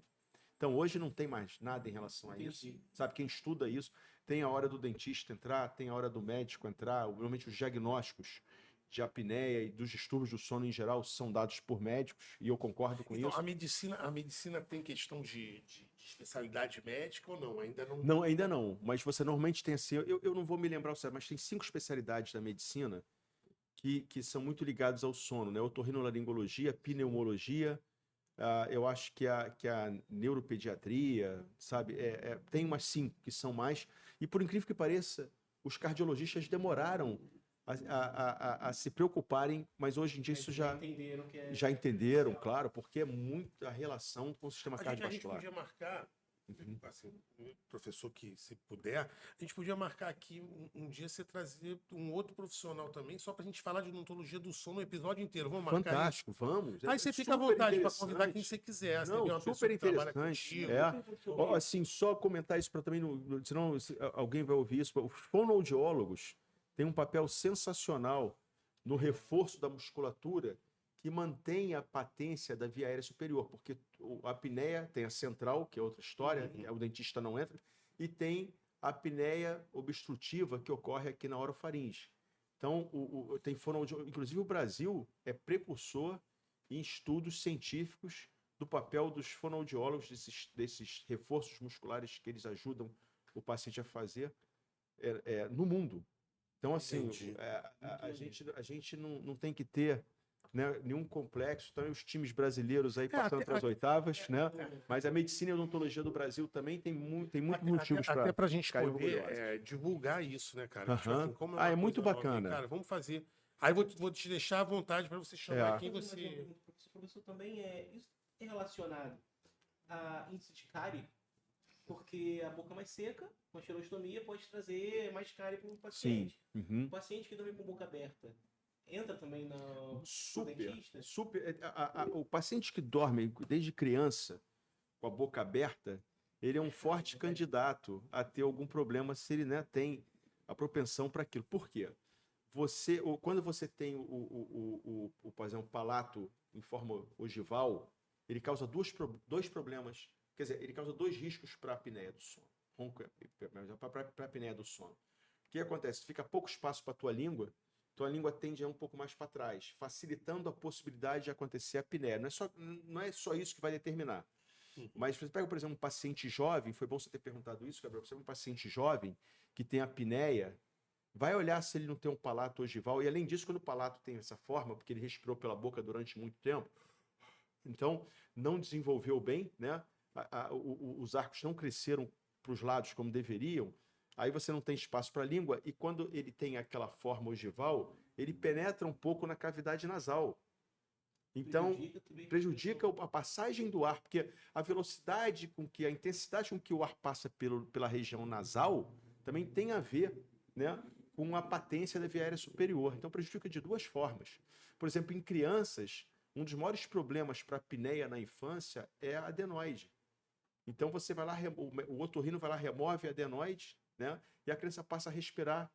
E você sabe que teve uma questão aí que várias crianças com transtorno de déficit de atenção e hiperatividade, né, entre aspas, foram diagnosticadas como tendo TDAH, né, transtorno de déficit de atenção e hiperatividade, mas na verdade tinha uma apneia do sono, porque os sintomas são muito parecidos. Você perde a atenção porque você dorme mal, né? Você fica mais agitado também, porque tem isso, o sono te causa não só a sonolência, mas tem hora que você fica mais estressado, mais agitado, porque você produz mais cortisol também para se manter alerta. Então o americano tem uma expressão muito legal para quando você tem apneia, ou dorme pouco, ou dorme mal, né? Que eles falam assim, I'm tired but wired, quer dizer, eu estou cansado, mas estou pilhado. E a criança tem isso também. Então parece que ela tem TDAH, quando na verdade ela tem apneia. Então tem que tomar cuidado com isso, né? Você presta muita atenção nisso, né? Pois é, a ciência do sono né, assim, você tem que ter o olhar para aquilo, né? O médico, o dentista, senão você não vê. Se você não conhece uma coisa, você não vai enxergá-la, né? Sim. Professor, já está batendo nosso horário aqui. Uhum. O que eu queria que você deixasse aqui? Você está com algum curso? Você está desenvolvendo alguma coisa? Quiser deixar aí para o pessoal aí que tiver interesse em procurar, fica à vontade para a gente saber, né? Tipo assim, eu tenho muito interesse. Eu perguntei essa questão da DTM, porque depois que eu fiz a implantodontia, depois de um tempo, eu me interessei muito com esse negócio de DTM. Quase que eu enveredei por essa área. Só que aí, por causa de trabalho, e sem tempo e tal, não sei o quê, ocupou meu tempo, acabou que eu não fui. Mas fala aí, vê o que você está desenvolvendo hoje. Pois é, mas eu gosto de falar porque tem muita gente que não sabe, né? E às vezes, pô, não sabia desse curso aqui no Rio de Janeiro, impressionante. Tipo, um curso de oclusão, ele tá rolando desde 2009. Tem gente que nunca ouviu falar no curso de oclusão aqui, Sim. né? Então eu tenho o curso de oclusão hoje a gente está lá no IBOM, lá com o Robson, com o Miguel, né? O Robson Mamedes, o Felipe Miguel, né? Pessoas que eu tive, que a Unigran Rio me apresentou, né? E agora a gente volta, né? Numa outra situação, num outro formato, né?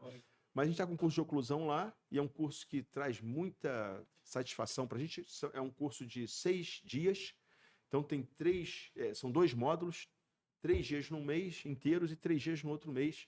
E a gente fala da oclusão na reabilitação oral. Mas aí alguém chega e fala assim, pô, mas eu não faço reabilitação oral, não. Não é isso. Você não precisa fazer reabilitação oral. Mas quando você entende a oclusão na reabilitação oral, você entende na dentística, você entende na periodontia, você entende na ortodontia, porque para o oclusionista, ortodontia é reabilitação oral com os dentes naturais, né? Então você entende. Então, assim, é um curso que eu acho assim fundamental para o dentista. E a periodicidade assim de que vocês abrem o curso, está sempre abrindo? Todo ano tem. Todo ano tem. tem. E já teve ano, inclusive teve um ano logo pós-pandemia, 2021, a gente conseguiu ter 2 janelas. E nós tivemos 2 turmas em 2021, porque 2020 não teve, né? Então a gente conseguiu 2 turmas. Então, às vezes, abrem 2 turmas no ano. Legal. E é um curso que traz uma satisfação enorme. E eu vou dizer uma coisa para vocês. Eu sou ruim de propaganda, né? Sou ruim de propaganda. Eu tinha, assim, sinceramente, um pouco de vergonha de me divulgar, né? Então, uma besteira. Mas eu assim misturava o marketing com o marqueteiro, quer dizer, marqueteiro para mim é uma coisa mais depreciativa, né? Mas o marketing é fundamental. Sim. Então, mas o que é muito bacana, e eu vou assim dizer para vocês com toda a minha sinceridade, que a gente encontra os ex-alunos do curso de oclusão, eles falam para a gente assim, cara, professor, pô, Chico, aquele curso mudou a minha vida. Cara, isso não tem preço. Então, assim, é um curso que eu tenho a certeza de quem tem um interesse em oclusão, e eu acho que todo dentista deveria ter, vale a pena. E eu tenho esse curso de placas, bruxismo, e eu falo um pouquinho de odontologia do sono, para o dentista ver que ele, clínico, é curso para clínico, não é curso para especialista em nada especificamente. Porque todo mundo que faz clínica tem que lidar com bruxismo. E você controlar o bruxismo é um dever e uma obrigação de todo dentista. Então, esse curso, esse curso eu não me lembro quando ele começou depois de oclusão lá na Fresato, mas ele começou. É um curso que eu adoro falar, porque eu falo um dia inteiro sobre bruxismo, eu falo um dia inteiro sobre placas. No IBOM também. E vai ser a próxima turma, deve ser lá em outubro, mas quem tiver interesse são 2 dias e meio. E de oclusão já teve, então, esse ano? De oclusão vai ter agora. Mas está aberto, semana que vem. Semana que vem. Tá com turma fechada ou ainda pode se inscrever? Não, pode se inscrever ainda. Né? Semana que vem. O primeiro módulo e o segundo no mês de agosto, julho e agosto. Show de bola, né? E o outro tá podendo divulgar ainda. Então, professor, quero te agradecer muito. Assim, para mim foi um prazer te receber aqui. Prazer foi meu, viu? Eu vou te ser sincero, assim, a oclusão na faculdade me marcou, a princípio, por uma coisa que eu não queria fazer. Foi engraçado naquilo. Eu vi a importância. Foi um período que eu também, assim, meu pai, na época, meu pai tinha uma adega e eu trabalhava à noite nessa adega. Sei. Tu não vai lembrar, foi na tua aula. Uma vez eu tomei uns tabaco naqueles mochos. Lembra que aquela sala de oclusão tinha uns mochos, não era cadeira? Tinha, lembro. Eu tomei uns tabaco que eu tava dormindo. Não, sério, sério. Eu dormindo, mas eu tinha sentido muito cansaço, eu não Sei. queria faltar aula e tal. Eu fui mesmo assim, muito cansado. E aquele era um mocho antigo. O mocho fez assim, eu dormindo com a cabeça assim, o mocho fez assim. Virou. Caraca, eu fui. Pau. Machuquei, E mocho, quando vira, cara, ele vira muito rápido. E eu me machuquei real. Então, eu não sei se foi isso também, porque não tô falando da queda, mas assim, que na época eu tava muito assim, era um esforço muito grande eu estar Pra ir indo à pra aquela aula. faculdade. Então, assim, para mim foi uma. Só que depois eu falei isso até fora aqui, né? Depois eu vi a importância da oclusão quando eu fui ver a prótese dentária e tal, como foi importante para mim. Então, assim, acho muito válido, já vi curso seu. Eu fui uma vez no curso seu, no Colégio Brasileiro de Cirurgia, ali em Botafogo. Não sei quantos anos tem isso, mas eu fui, assim. Eu sempre tive interesse, eu acho, você falou uma coisa assim, eu acho que todo dentista tem que conhecer oclusão. Muito, assim, eu não conheço, não tenho, por mais que eu trabalhe com prótese, eu tenho um conhecimento básico. Mas, tipo assim... Mas não é só o restaurador, não, viu, Gabriel? Você vai ver depois, porque assim, eu até te interrompi, né, Marco? Não, vamos lá, cara. Não, o negócio é o seguinte, porque não é só, porque o que acontece? Isso que teu pai falou foi muito interessante, porque, infelizmente, a gente acaba dando a oclusão no momento que o aluno não está preparado para receber aquela informação, entendeu? Porque assim, ele não fez clínica ainda pra caramba para ele começar a sentir falta da... Será que é final da... Não, o ideal seria o seguinte, você entraria ali com um pouco de oclusão no 5º período. Junto com prótese. Um pouco no 6º, um pouco na integrada. Sabe, teria assim, que ela permeasse, esse seria o ideal, que ela permeasse a faculdade. Porque, tipo assim, você vê, vou pegar uma coisa básica. Você ali, muito no começo da faculdade, você não tem, como você não teve muito contato clínico, você não entende muito negócio de RC, de relação cêntrica, de MH. Assim, é muito... É como se fosse assim, de livro, você não vê real, entendeu? Assim, aí você fica meio assim. Bom, né? Assim, é melhor você ver para depois você entender. Porque você vê como é importante. Assim. É como se você recebesse assim para montar, na minha época era Revel, né? Hoje é Lego, né? Então você recebeu lá um carro de Fórmula 1, mas não, porque você bem criança não é um bom exemplo, mas você recebeu lá um avião e você não tem ideia por onde começar, o que fazer com aquilo, né? Aí depois você vai lá, você começa a trabalhar numa empresa que tem a ver, e aí você fala, pô, isso aqui serve para isso, serve para aquilo. Não foi uma boa analogia, não. Mas você não consegue você não consegue juntar as peças na hora que você recebe elas. Sabe? Porque você não consegue ver onde é que isso se encaixa na clínica. E era o que? Era terceiro período, não era? Terceiro? Não, era quarto. Quarto período, oclusão 1. É muito começo. Muito começo. Ainda, né? Muito começo.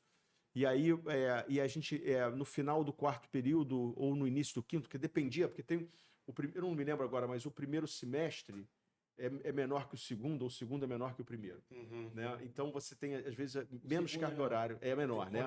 Uma carga horária é menor. Então, às vezes, a gente ensinava a montagem articulador na oclusão 1, no 4º período, e às vezes ela entrava na oclusão 2.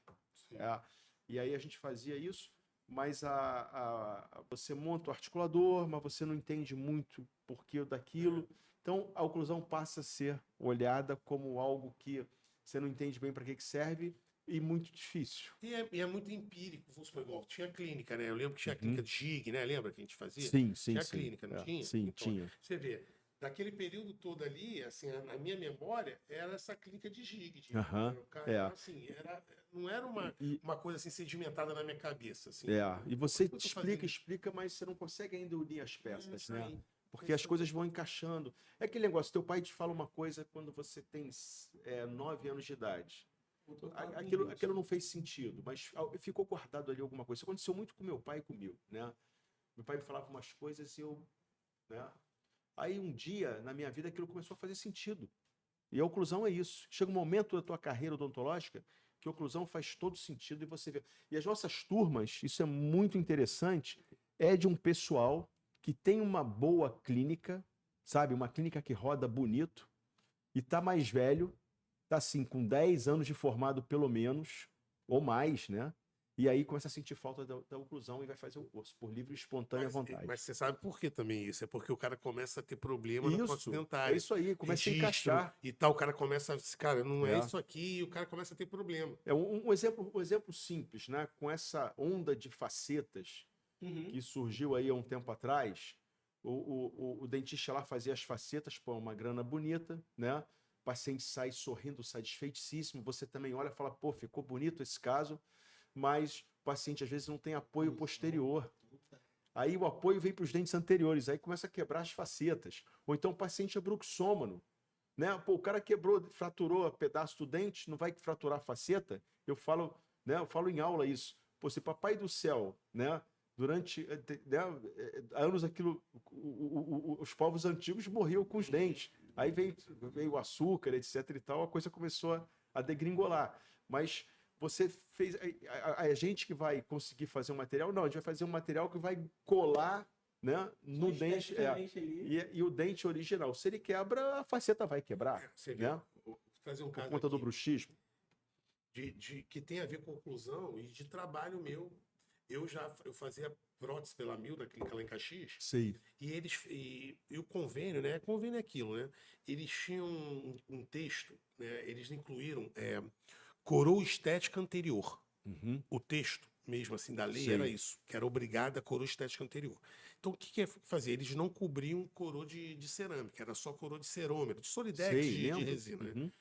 E aí o que acontece? Quando chegou aquilo, pagava um valor legal. E assim, lá em Caxias não tinham muitos protesistas, né? Clínica que fazia prótese. Então teve uma época que foi muita gente pra lá. Aí o que acontecia? Iam lá para fazer coroas anteriores em cerômero. E logo assim, primeiro ou segundo paciente que eu coloquei as coroas que voltou, eu liguei para Mil. Falei assim, cara, olha só, porque eles tinham essa coisa de a gente ficar cobrando por fora, né, e tal. Falei assim, e eu liguei para falar, falei assim, ó, a partir de hoje eu não faço mais coroa de dente anterior para você se não tiver um batente posterior. Isso aí. Porque eu tô colocando, vai quebrar. Quebrando, vai quebrar. Aí, tipo assim, foi regra até eu fechar a clínica lá. Eu não fazia coroa. E, tipo assim, não é só de cerômero, não. Até coroa mesmo de cerâmica, eu sempre... Se fosse lá uma PPR removível, tem que ter batente posterior. Pois é, isso me lembrou uma frase que o Pedro me falou uma vez, que eu gosto sempre de falar quando eu lembro dela, que é o seguinte, ele falou para mim assim, você reconhece um bom protesista, né? A gente está falando da época da odontologia tradicional e isso é válido para hoje, ao meu ver, com certeza. Quando você vê o tempo que o trabalho dele dura na boca.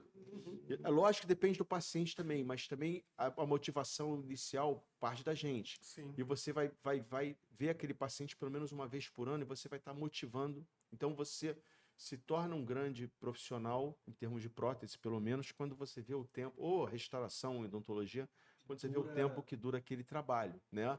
E você agora, consegue motivar o paciente hoje, também. Hoje também. Cuidar. Cara, eu tenho muito paciente antigo, né? Eu tive uma paciente aqui que eu atendi no meu primeiro mês de formado lá na clínica de apoio da Unigran Rio, que eu não sei se tu lembra disso, e lá existia, a Haddad abriu lá uma clínica de apoio. Aí colocou alguns gerentes recém-formados para trabalhar lá. Lembro. E eu trabalhava lá, eu e minha esposa, ela atendia criança, eu fazia cirurgia, prótese e tal, assim, na época assim, né, você começando ali, para mim aquilo ali foi uma das primeiras pontes fixas que eu fiz, posteriores, numa senhora. Sei. Tô falando isso de 2003.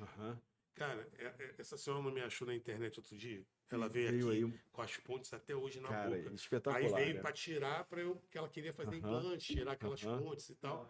Fiz os implantes dela e vou reabilitar ela de forma diferente. Aí você vê quanto tempo, mais de 20 anos que eu trabalho na boca, cara.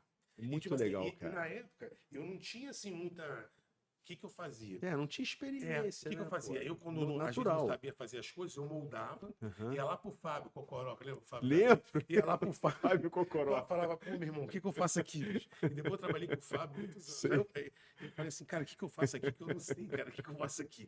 Ele, não, faz isso, vamos fazer uns provisórios aqui e tal, aí você vai preparar o dente. Ele foi me orientando e eu lembro dela, dona Josefa, assim, especificamente, foi um dos primeiros casos que eu fiz, assim, de pontes grandes, sabe? Eu fiquei, assim, muito feliz que eu tinha feito o trabalho.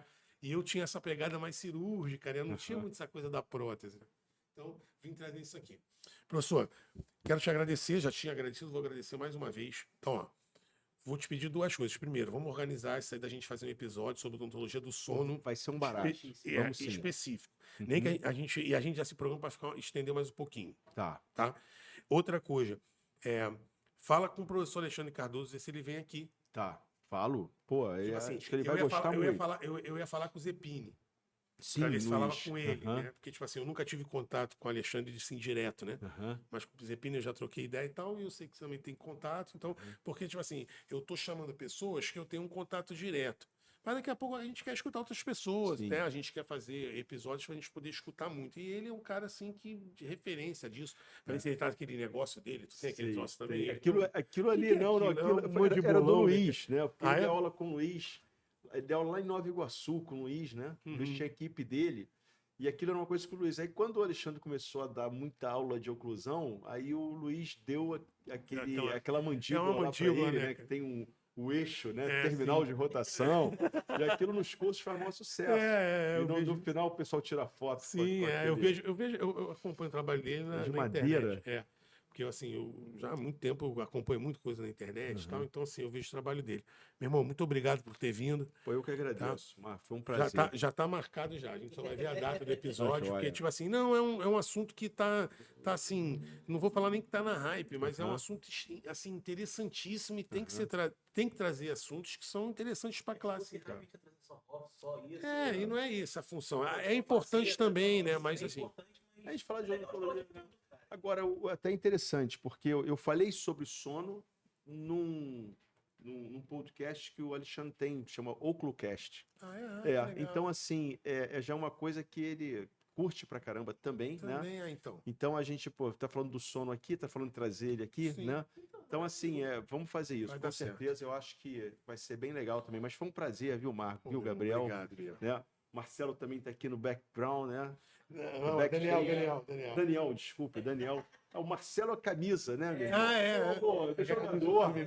Eu falei assim, eu vi ali Marcelo, eu falei, tu viu atrás? É a camisa, aí, Daniel. a camisa do 12. Mas tá legal, gente. Obrigado aí por mais um episódio aqui. Não se esqueça de se inscrever aqui no canal, ativar o sininho. Do like. Dá o like também aí, ó. Professor me lembrando. É isso, galera. Valeu, tamo junto. Valeu, tchau, falou. Obrigado, gente, pela audiência.